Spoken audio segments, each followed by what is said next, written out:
తానొకటి తలిస్తే దైవం మరొకటి తలిసినట్లు ట్రంప్ ఒకటి అనుకుంటే అది మరోలా రివర్స్ అవుతోంది.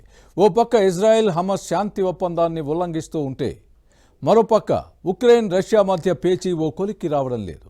ఇంతకీ అమెరికా విషయంలో ఇజ్రాయెల్ స్వరం ఎందుకు మారింది? ట్రంప్ పుతిన్ల మధ్య పెరుగుతున్న దూరం ఎలాంటి పరిణామాలకు దారితీస్తుంది?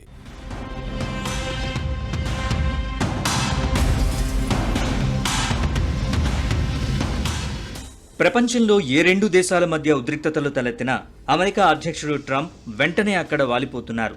యుద్ధాల్ని ఆపుతానంటూ నానాయాగి చేస్తున్నారు. అత్యధిక యుద్ధాలు ఆపిన వ్యక్తిని తానేనంటూ తనకు తానే ట్యాగ్ లైన్ తగిలించేసుకుంటున్నారు. అయితే ట్రంప్ ఒకటి తెలిస్తే దాని రిజల్ట్ మాత్రం వేరేలా వస్తోంది.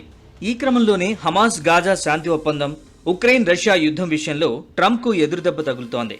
ట్రంప్ దగ్గరుండి చేసిన శాంతి ఒప్పందాన్ని ఇజ్రాయెల్ హమాస్ ఉల్లంఘిస్తుంటే అధికారంలోకి వచ్చిన ఒక్క రోజులోనే ఆపేస్తానంటూ బీరాలు పలికిన ఉక్రెయిన్ రష్యా యుద్ధం అంశం ఇప్పటికీ ఓ కొలిక్కి రావడం లేదు. టిపికల్ పుతిన్ ట్రంప్కు ఓ రేంజ్లో చుక్కలు చూపిస్తున్నారు. దీంతో ట్రంప్కు ఏం చేయాలో తెలియక తన స్టైల్లో వార్నింగ్లు ఇస్తూ ఆంక్షలతో బెదిరింపులకు దిగుతున్నారు.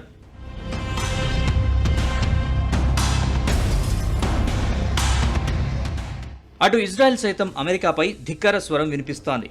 ఇజ్రాయెల్ తన భద్రతను తానే చూసుకుంటుందని, తమ దేశం అమెరికా రక్షిత ప్రాంతం కాదని ప్రధాని నెతన్యాహు స్పష్టం చేశారు.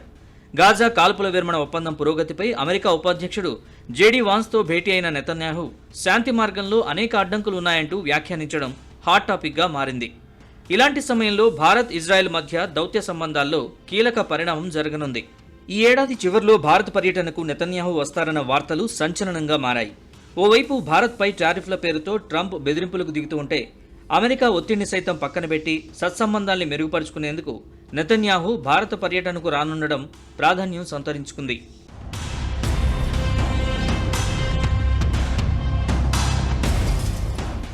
ఇక ఉక్రెయిన్ రష్యా యుద్ధాన్ని ఎలాగైనా ఆపుతానని చెబుతున్న ట్రంప్కు కాలం అస్సలు కలిసి రావడం లేదు. ట్రంప్తో ఎన్ని భేటీలు జరుగుతున్నప్పటికీ చివరిదాకా వచ్చి తుస్సుమనడాన్ని ట్రంప్ జీర్ణించుకోలేకపోతున్నారు. ముఖ్యంగా కొన్ని ప్రాంతాల విషయంలో పుతిన్ పట్టుబట్టడంతో ఈ అంశం కొలిక్కి రావడం లేదు. దీంతో ట్రంప్ రష్యాను మరింతగా ఇరుకున పెట్టే ప్రయత్నాలు ప్రారంభించారు. పుతిన్తో జరగాల్సిన సమావేశాన్ని వాయిదా వేశారు. ఉపయోగం లేని ఈ భేటీ ద్వారా సమయం వృధా చేసుకోవాలనుకోవడం లేదంటూ ట్రంప్ తన స్టైల్లో వ్యాఖ్యానించారు.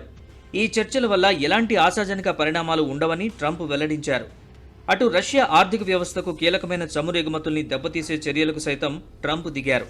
రష్యాకు చెందిన పెద్ద చమురు సంస్థలు రాస్నెఫ్ట్, లుకోయిల్తో పాటు వాటి అనుబంధ కంపెనీలపై ఆంక్షలు విధించారు. అమెరికా సహా ప్రపంచ దేశాల్లోని కంపెనీలు ఏవైనా రష్యా కంపెనీలతో ఎలాంటి లావాదేవీలు జరిపినా కఠిన చర్యలు చేపడతామని ప్రకటించారు. రష్యా ఉక్రెయిన్లో ప్రజల్ని చంపడం ఆపి వెంటనే కాల్పుల విరమణ పాటించడానికి ఇది సరైన సమయమన్నారు. మరోవైపు యూరోపియన్ యూనియన్ కూడా రష్యా నుంచి సహజవాయువు దిగుమతులు, చమురు రవాణా నౌకలపై ఆంక్షలు విధించింది. రష్యాకు ఆర్థిక వనరులు అందకుండా చేయడమే తమ లక్ష్యమని ప్రకటించింది. మొత్తానికి గాజా శాంతి ఒప్పందం, ఉక్రెయిన్ రష్యా కాల్పుల విరమణ ఫుల్ క్రెడిట్ ని తన అకౌంట్లో వేసుకోవాలనుకున్న ట్రంప్ ఇలా ఎదురుదెబ్బలు తగలడాన్ని జీర్ణించుకోలేకపోతున్నారంటున్నారు రాజకీయ పరిశీలకులు.